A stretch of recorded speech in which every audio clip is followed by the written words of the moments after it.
मैंने अपनी ज़िंदगी में ज्योतिष, नियति, भाग्य, कर्म का लेखा जोखा, है ना, ये सारी चीज़ें हमने बहुत सुनी है। हमने ये भी सुना है कि अ, जो लोग बोलते हैं कि हमारे जीवन की कहानी जो है वो पहले ही लिखी जा चुकी है।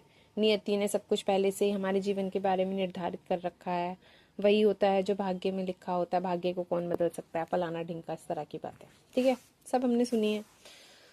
तो भाग्य और नियति, इसी को सिद्ध करने के लिए मुझे कहानी आज याद आई। कहानी जो कि मैं जब 9th 10th क्लास में थी, मैंने तब पढ़ी थी। इंग्लिश लिटरेचर की हमारी जो बुक थी उसमें थी।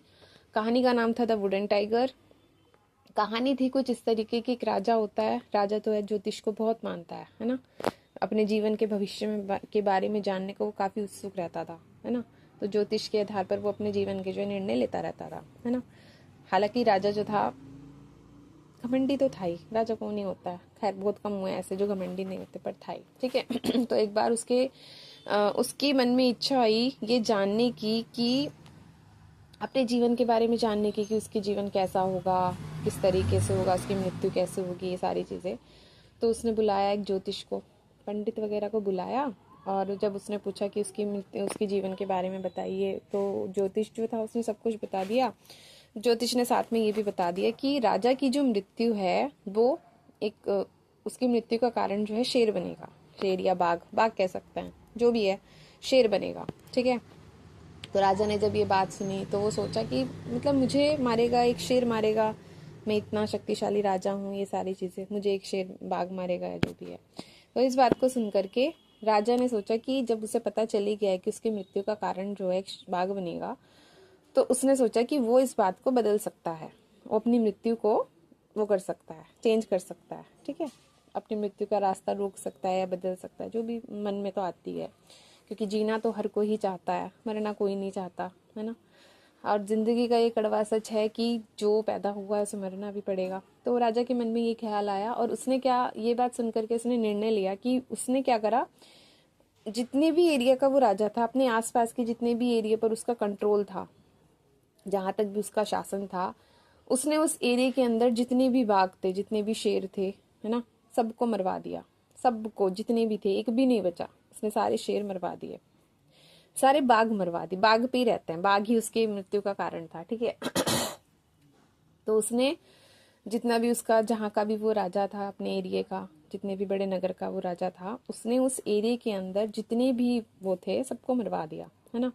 तो उसने जब वहाँ पे वो इन्वेस्टिगेशन कराया कि कोई बचा तो नहीं है एक भी भाग, तो पता चला कि अब कुछ कुछ नहीं बचा, एक भी नहीं बचा। ठीक है।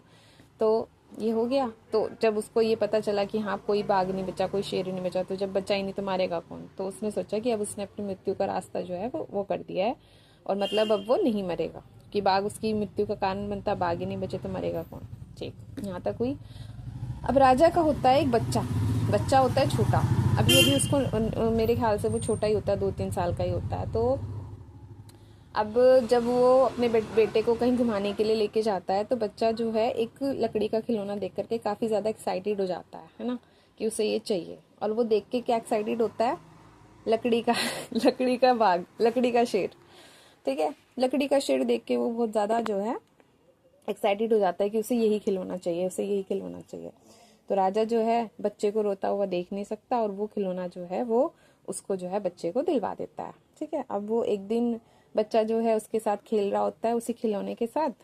ठीक है, उसी खिलौने के साथ वो बच्चा खेल रहा होता है, राजा भी अपने बच्चे के साथ खेल रहा होता है। तो वो जो लकड़ी का खिलौना होता है ना, उस लकड़ी के खिलौने की फांस, जो फांस होती है लकड़ी की, जो किल्ली से लगनी चाहती, वो राजा को चुभ जाती है। ठीक है, राजा को चुभ जाती है। राजा इतना ध्यान उस पर देता नहीं। ठीक है, वो फांस अंदर ही रहती है, उसको निकालते हैं, दर्द तो होता ही होगा, बट वो इतना बड़ा ध्यान नहीं देता। ठीक। अब वो जब उस पर ध्यान नहीं देता, जो वो फांस होती है ना, वो अंदर ही अंदर बॉडी के अंदर ना एक तरह से जहर बन जाती है, या मतलब उसको इन्फेक्शन वगैरह हो जाता है। और उसी से वो जो है, वो राजा जो है वो मर जाता है। उसी मतलब उसके बॉडी के अंदर इन्फेक्शन चलता रहता है, और वो राजा जो है वो मर जाता है। ठीक है, उसी इन्फेक्शन से। तो कहानी का एंड यही था कि कोई भी अपने भाग्य को, नियति को नहीं बदल सकता। जो जिसका जो हाँ, जैसे जो भी लिखा होता है वही होता है। ठीक है, तो कहानी का एंडिंग पॉइंट ये था कि राजा ने बहुत कोशिश करी और अपनी इस बात को, उस ज्योतिष की भविष्यवाणी को बदलने के लिए वो अपनी इतनी निर्दयता पर उतर गए कि उसने सारे जितने भी निर्जीव प्राणी थे, है ना, निर्जीव नहीं, मैं कहूँगी क्या कहेंगे, जितने भी क्या वर्ड बोलेंगे इसको, निर्दोष निर्दोष निर्दोष प्राणी थे, निर्दोष जीव थे, उतने जितने भी निर्दोष शेर थे जो उसकी मृत्यु का कारण उस समय बनने में उसे पता तो था नहीं ना, तो उस सबको मरवा देता है। ठीक है, तो कहानी का एंडिंग यही था कि हम अपनी, चाहे हम कितनी भी कोशिश कर ले, हम अपने भाग्य को, अपनी नियति को नहीं बदल सकते। ये एंडिंग पॉइंट था। अब कहानी की जो दूसरी बात है वो ये, कहानी खत्म हो गई, मैंने कहानी की वो बताई, वो अब वो पॉइंट वो आया। पॉइंट ये है, ज्योतिष का लोगों ने जिस तरीके से आज के समय में यूज करना शुरू कर दिया है ना।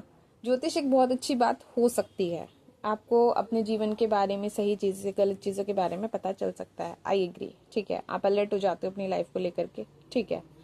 लेकिन उस सही और गलत को जान करके एक्साइटमेंट के थ्रू उसमें सुन लो, कोई दिक्कत नहीं है, कोई दिक्कत नहीं है।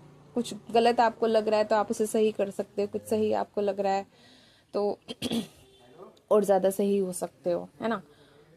हाँ, ज्योतिष आज के समय में जो है उसको लोगों ने एक तरह से बिजनेस तो बना ही लिया, ऑब्वियसली बात है। कोई हाथ